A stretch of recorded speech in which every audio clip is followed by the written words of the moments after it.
Welcome back to Nick Lenz's Comic Corner Classics as Non-Classics. This is episode number 1519 and Doubleshot number 1400 and I believe it is 13. Okay, I have two Batman trades from Grant Morrison. One is basically issues written by him. The other is a book he did introduction for classic Batman stories. Alright, first up it is Batman, Time and the Batman. This is Grant Morrison's one and only return to the main Batman series. Yep, came back to the title after been gone for about a year at this point. Actually, been gone for about 2 years. Well, I think it's about 2 years. Actually, it's like a little over a year. He actually left with the Batman RIP story, and this story is technically a follow-up to that. This one collects issues 700 to 703.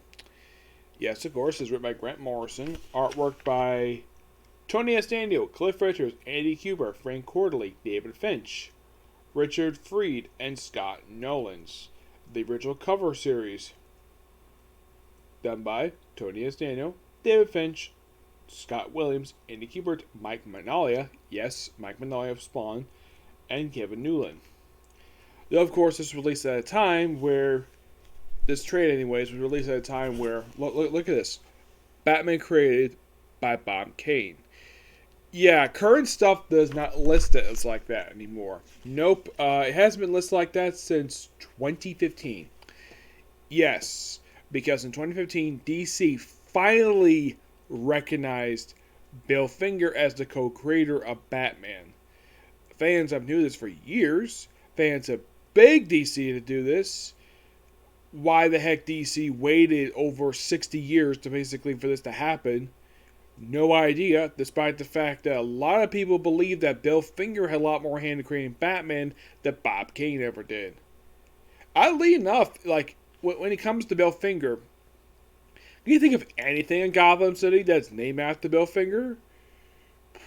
I think there's a foundation named after him, but isn't a like building or street named after him in Gotham City? Nope. It's Bob Kane. Bob Kane gets the recognition, not frickin' Bill Finger. Yep. But this is not about Bill Finger. This is basically sort of a missing chapter of R.I.P. Yes, I previously reviewed R.I.P. and, of course, Black Glove. Yeah, there was a trade paperback that collected. It pretty much was a combination of about two trades. This is technically, in a way, the fourth and last trade to discuss when it comes to Grant Morrison. Yep, this is more Grant Morrison craziness. And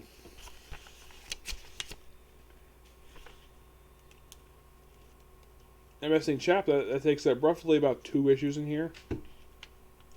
Yeah. Yeah, you first start off with basically the issue features of 3 Batman, which is Bruce Wayne, Dick Grayson, and Damian Wayne.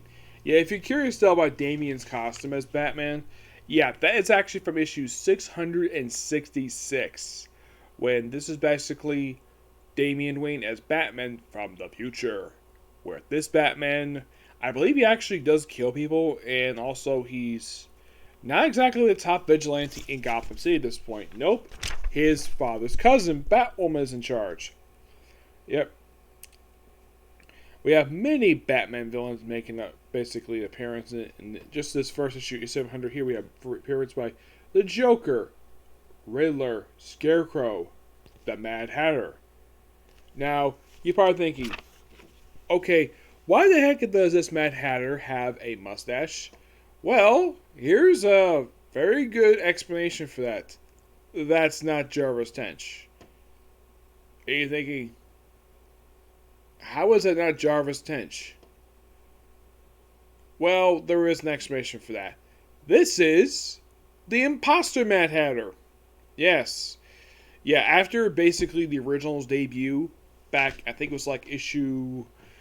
Oh, it was also the same issue Vicky Vale made her appearance. Yep.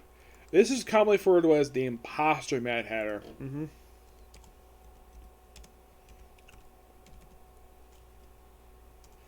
Yeah, he made his first appearance way back in issue 49 of Batman.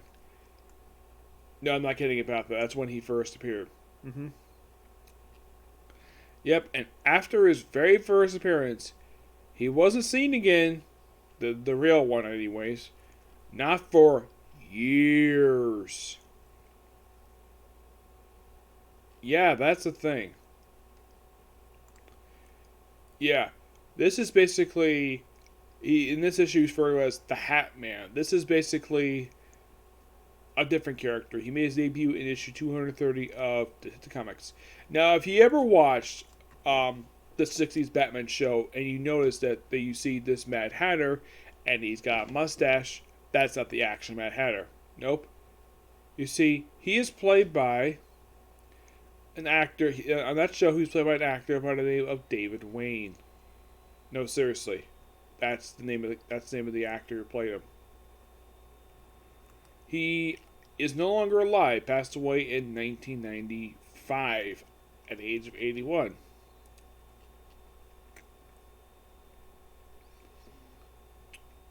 Yep. And looking at him, he had this thing where he was obsessed with collecting hats. Yeah, they called him Mad Hatter because he was a hat thief. I am not kidding. That is seriously what he wanted to do. Also, he wanted to claim Batman's cowl as a trophy. Wanted to be the first guy to do it. Plus, also, he made Batman's cowl radioactive. That can't be good. Yep, turn it pink. No, I'm not kidding about that. It seriously turned pink. And that appearance was actually in an episode of the series. Yeah, if you ever read the Batman TV stories trade paperback, a lot of the stuff you read in there, and if you watch the 60s show, like, wait, this looks very familiar, but slightly different. Yep.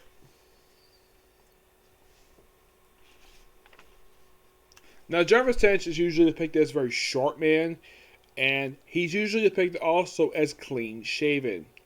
Despite the fact I'm looking at a picture of the Jarvis Tench version from Gotham, and he's got facial hair. Jarvis Tench is clean-shaven. Why the heck did they have to have him with facial hair for? I don't know. It's kind of weird. Now, who does the artwork for issue 700? For the story Yesterday, that's done by Tony S. Daniel. Today is basically Frank Quarterly. Tomorrow is Andy Kubert. And the final part of the story, and tomorrow, is done by David Finch. This here is, well, this artwork here is Tony S. Daniel. Yep, that's who this artist is for this page here. The Today one is done by Frank Quarterly. Yes, this is Frank Quarterly's artwork. Take a look at Batman and how differently he's drawn. I mean, the Speedo basically, as you see on Batman's thing, looks like shorts. Like short shorts. That's how Frank Quarterly draws Batman.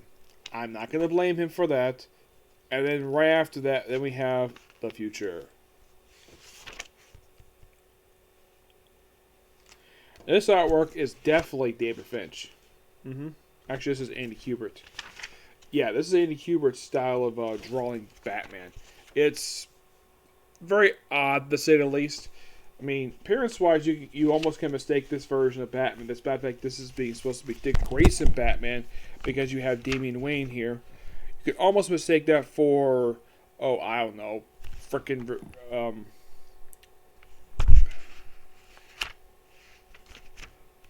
Bruce Wayne. This artwork here is done by, I believe this is actually David Finch. Yep, David Finch. Yeah. And mostly put for 700, it's a celebration of Batman. It's a very good standalone issue. Yeah, Missing Chapter, it's just basically just a continuation of Batman R.I.P.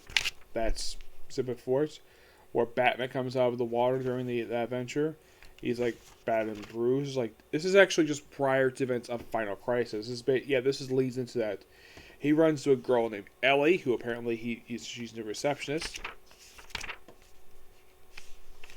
And pretty much the whole point of this two-parter is that this blatantly sets up the events of what happens in Final Crisis. That's pretty much what this is leading to. Yep.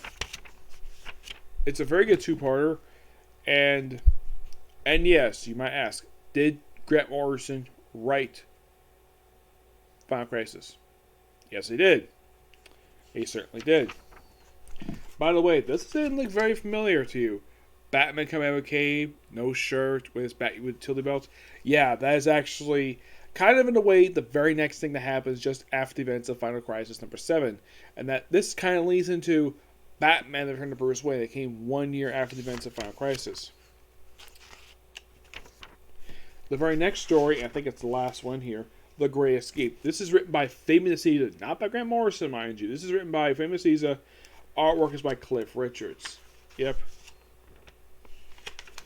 This is basically just a day, just a day of crime fighting with guest appearance with just basically Dick Grayson Batman and Damian Wayne Batman with Tim Drake Red Robin. Now, my friend Tivia likes this version of the comics because he likes brief Flashpoint stuff. Me personally, when I start reading comic books, actually it's been 11 years now for DC, this is the costume Dick Drake was wearing. He was not Robin at the point when I was reading comics. Oh, well, DC Comics, mind you. I was reading comics in 2004. This is what he was wearing when I started reading in 2010, and he only wore this for a year, despite the fact that a year later, he switched up to the Red Robin costume he would wear from 2011 to 2016. You know, the costume where he's got wings and he flies. Yes. As for his time as Robin, I didn't read that till years later. Of course, I loved the stuff for Chuck Dixon. I thought that stuff was really good. There's some stuff basically, even after, aside from Chuck Dixon, like, there was some stuff I thought was really interesting. I thought the Unmasked story was a really interesting idea. Like, though that story unintentionally would set up the events of War Games because of the retirement of Tim Drake as Robin. Very briefly, mind you, before he came back to the events of War Games. Yep. Now, aside from the guest appearance by, well, Red Robin, is there any other guest appearance issue? Not really, no. It just planned for something more. I think this is supposed to be I think this is Vicky Vale. Or plans for something. But in case you're wondering, though, does this happen for our next story arc? No. No, it doesn't. It's completely ignored. Because Tony S. Daniel does pretty much that last story arc anyways.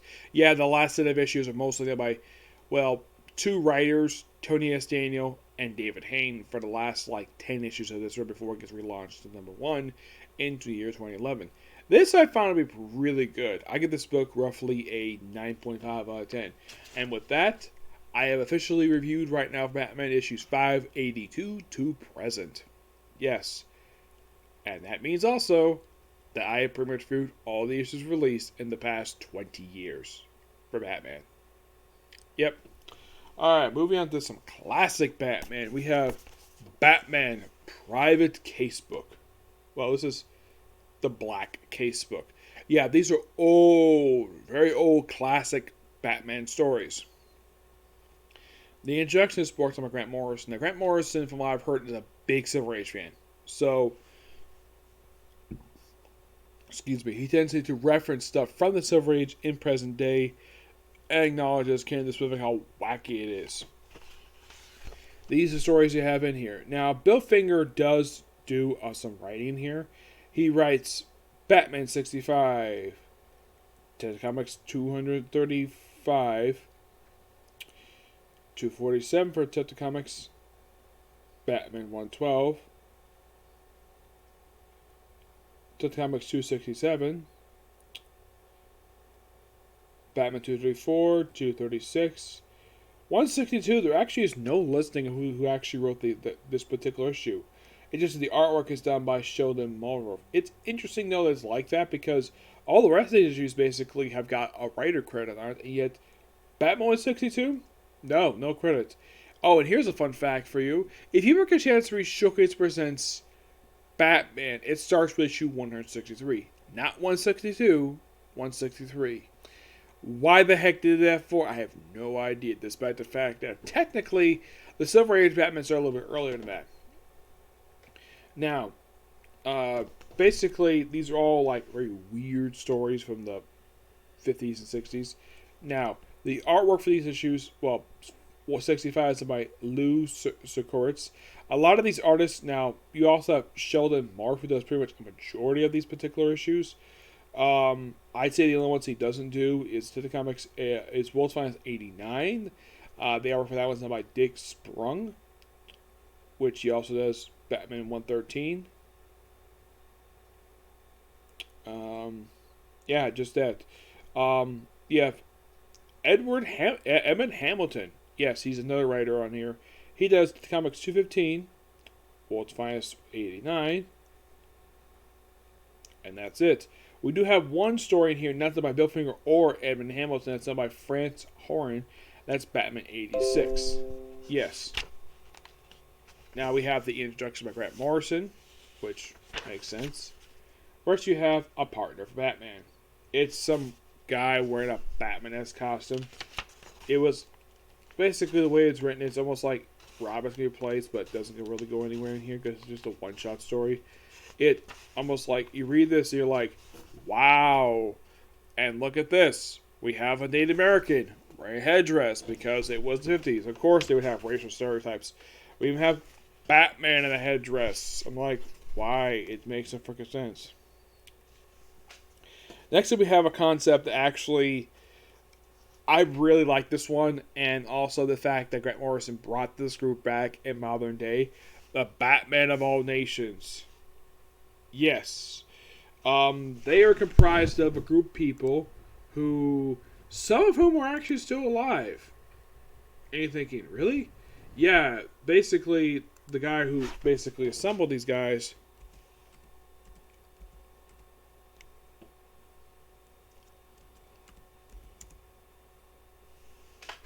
Let's see. Though this group would lay the groundwork for Batman Incorporated. It is comprised of both Batman himself, Robin on Earth 1, basically Superman as part of the group. We have the Man of Bats. Yeah, seriously, there's a guy called the Man of Bats. He is a Native American who's inspired by Batman.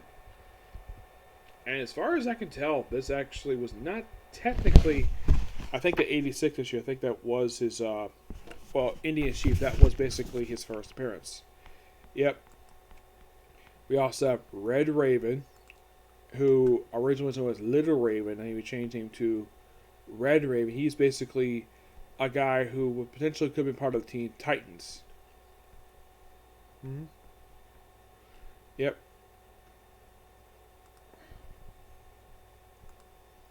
We also have Gucho. Yeah, Gucho, Argent Millionaire, which they decided there's something unique with him. They made him a horse breeder. Yep, that's what they did with him post Flashpoint. Then we have the Knight. This is, of course, the original one person, so Drake. He's actually been dead since Jail Classified number 2. And I think his first appearance is in here. No, it isn't.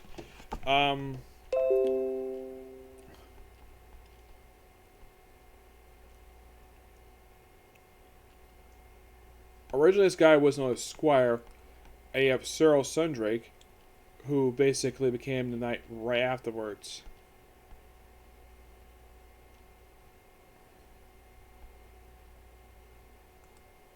Of course, he was second Knight, mind you. Mm-hmm. Oh, by the way, El Ganesho, the Batman of Argentina, he was Age of Spiral. Yeah, an Age of Spiral. You're thinking, really? Yeah, he was an Age of Spiral. For some reason, they decided to do that. I don't really know what was the point of that, but they did. We have the original Squire, who was Cyril. And then you have the Musketeer. He's basically a French Batman. Yeah, the Batman of France.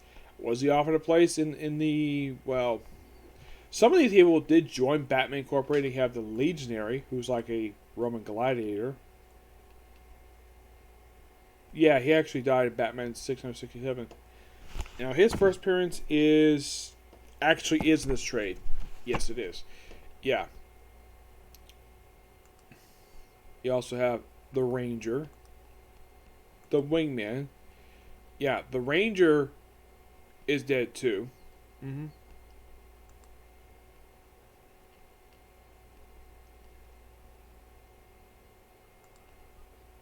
And you have the Scout, who is basically the current Ranger. Mm-hmm. Yeah, the current Dark Ranger, who actually...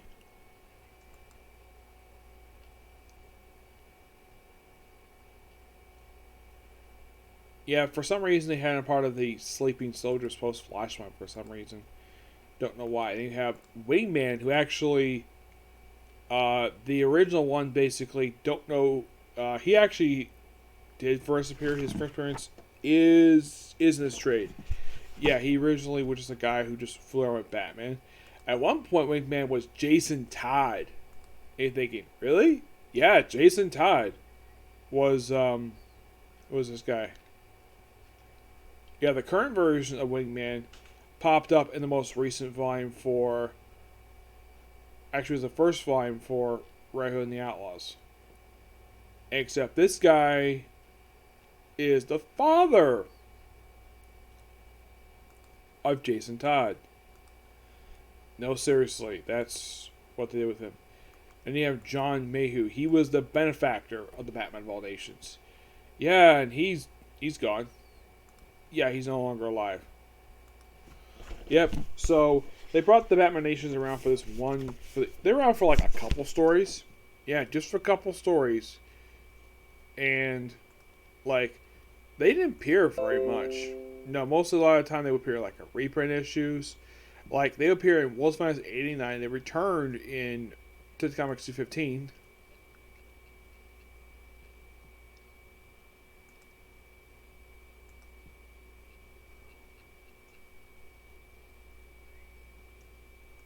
Originally known as the Club of Heroes, and of course they appeared in 179, 180 of World's Finest, which actually I think it's just a reprint. This one.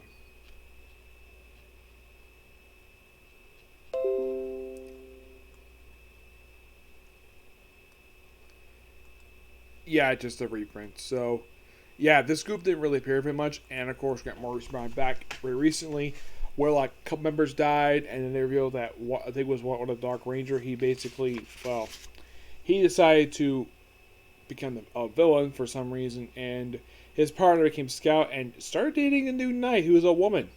Yep. This is such good classic stuff here for basically, now I like the Batman Whole Nations. And then we have basically like a story which basically has the first Batman.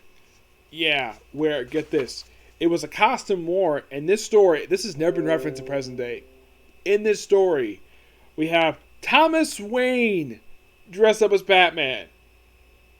And you're probably asking, Nick, didn't Thomas Wayne do that for Flashpoint when Bruce Wayne died in that continuity? Yes, he did, but this predated that by decades. I'm sure Jeff Johns got inspiration from this very story to do this, even though that has nothing to do with it at all. At one point, we had Bruce Wayne dressed up as wearing that very suit, and a lot of people wonder, like, how the heck is he freaking alive? Yep. And look, here he is, Bruce Wayne in his father's costume as Batman. It's something that's never talked about. Or the fact that Batman, when he first started his crime career as a kid, he dressed up as Robin, as the original Robin, and it's something that's completely ignored.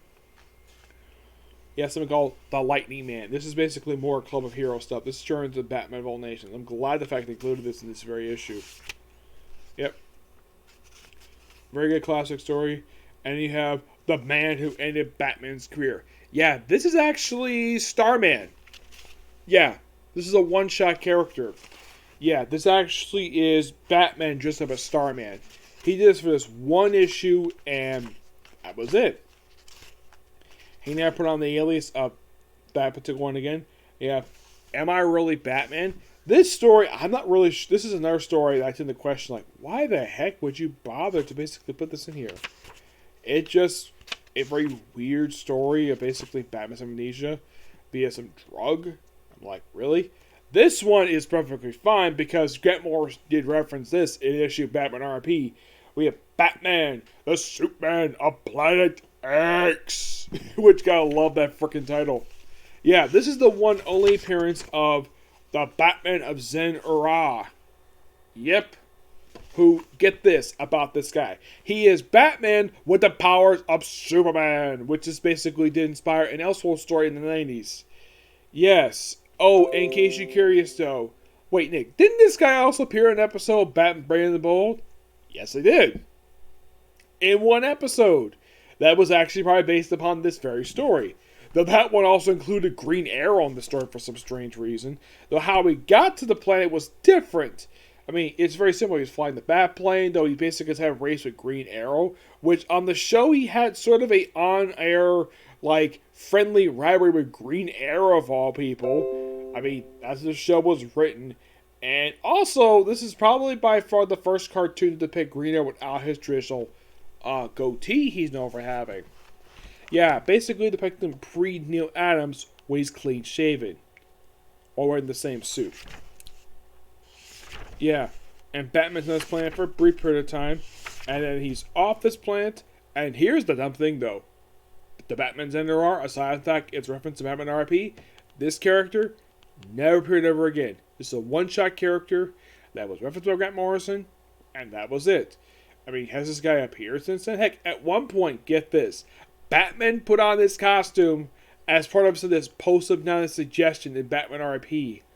And then we have like a story that don't have a problem with this being here. Especially since this guy had a miniseries a couple years ago.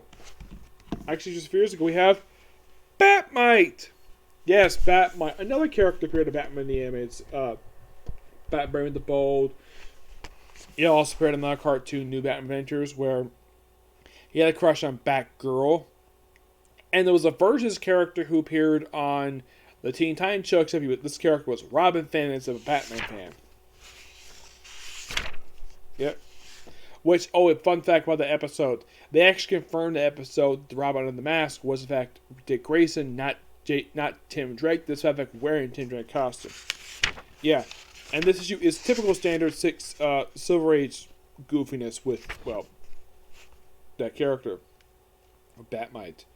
But at least he's a character that people do know. Yeah.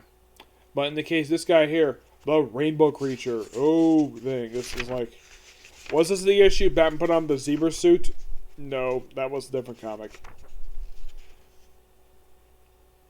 It's all about this rainbow creature.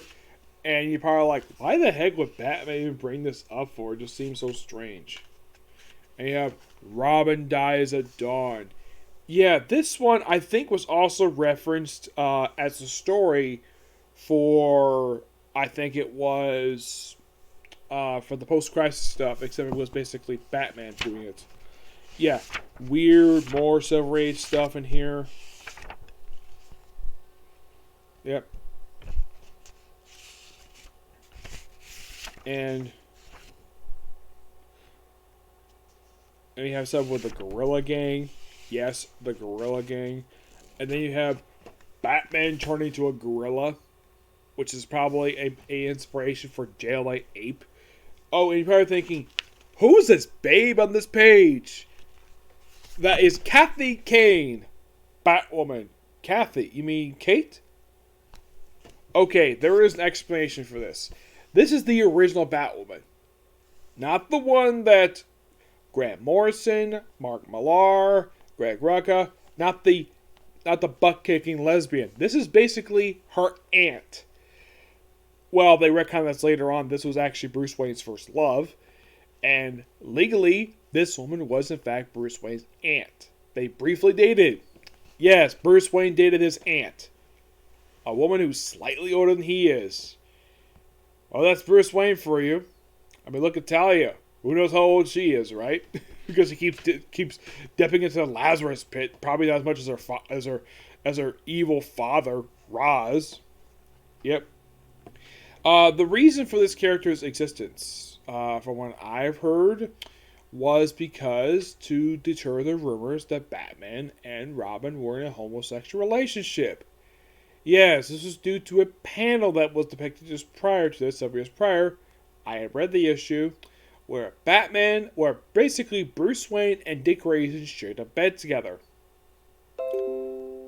At that point, a lot of people thought, like probably very stupidly, despite the fact there was no evidence at that point, that Batman and Robin were a homosexual couple, which at that point was frowned down upon. Nowadays, it's perfectly natural for people to do this. So, this woman basically has been around a lot since then. She was written in the comics around 1962 because I guess some people at DC felt that she was completely unnecessary. Though when they brought the character back, they changed her to a lesbian and made her later on retcon it to be she because her name is Kane, because they retconned that she was actually Bruce Wayne's cousin. And this woman, basically Grant Morrison, was the one who established the retcon of her being Bruce Wayne's aunt. Well, not like an older aunt per se, but basically his legal aunt. But not biologically, of course. Basically, she's married to his uncle. I don't remember which one it was. It was one of his many uncles. Yeah, Bruce Wayne had a lot of uncles. One of his uncles is a colonel in the U.S. Army, who apparently in post-Flashpoint knows that his billionaire playboy nephew is Batman. And the thing is, he has no problem with it at all. I mean, his daughter is Batwoman, so of course he would accept the fact that his nephew is Batman. Of course, he established a colony as a way to basically kind of help Batman on an international scale. Batman's like, I don't need the military. I'm doing perfectly fine without the military. Yeah. Oh, and here's the thing about this Batwoman. This Batwoman was also responsible, according to Grant Morrison, for creating the agency Spiral, as in the agency that was the primary focus of the Grayson series. Yes. Seriously. Yep. But that's the explanation for Batwoman. There was also a Batgirl who was depicted as her niece. That was Batty Kane. She is, in fact, well, not only this Batwoman's niece, but also the current Batwoman's cousin. Yep. Who was later renamed to Flamebird post-Flashpoint in order to, let's just say, not confuse people with the Barbara Gordon version. Though her name is spelled basically with a hyphen in her name. Excuse me, because a lot of people think of Batgirl. People think of Barbara Gordon, Cassandra Cain, Stephanie Brown. People think of those ladies as Batgirl. Not Batty Kane. And Batty Kane, aka Batgirl, was meant to be a love interest for Dick Grayson. Now, here's a fun fact for you. Did Dick Grayson ever really date, basically, this one post-Flashpoint? She was interested in him. And the thing is, he had no interest in dating Batty Kane. Nope. She ended up hooking up with Beast Boy briefly for some reason. Yes. It's kind of weird. But this book, I'm not going to deter, basically, of the stories themselves. It's just basically, some of the stories basically don't make sense being here. The Club of Heroes issues, don't have a problem with there, because those are great. Starman, I thought that was actually pretty interesting. Indian Chief, even though the story is a bit, from our perspective, a bit racist, because it's actually Native Americans. But it's fine for what it is. I personally don't have a problem with it at all. Like, if you're interested in some good classic Batman stories, I do recommend checking this out. I mean, no wonder why it's called the Black Case book. Probably because, like, a lot of this stuff is just so completely out there. And I kind of think as though they should do like the Batman of All Nations, like a Batman Incorporated Presents, where they basically have like a lot of the characters like early appearances in comics, like all the Batman of All Nations, the Knight and Squire miniseries, stuff like that. I think they should do that, definitely. Yep. I'm going to give that book a 10 out of 10 because the stories are classic and, well, just good. Okay, so that's it for particular review. Stay tuned for my reviews today for How Realistic Overbuild the Kingdom, Case of Atlantis, and Case Closed, and possibly One Piece. Okay, next video. Bye.